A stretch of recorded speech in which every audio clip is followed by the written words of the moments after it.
Pamasko na dito sa Vikings SM North EDSA, mga kataong bahay.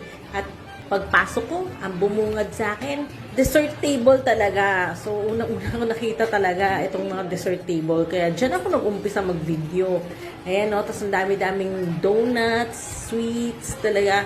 Kaya kung mataas ang sugar level mo, ingat-ingat ka dito sa table na ito. 'Di ba? Meron din silang mga kakanin dito sa table na ito. Ayan, no? Mga kung ano-anong kutsinta. Ayan, mga pastries. Ayan, so maraming silang variety. So, pipili lang kayo dyan.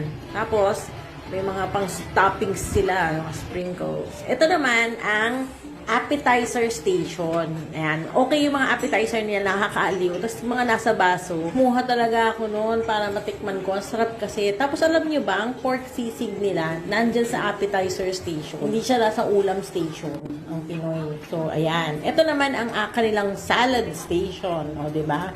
Ang daming fruits, salads, yan. So, ikot naman tayo sa iba.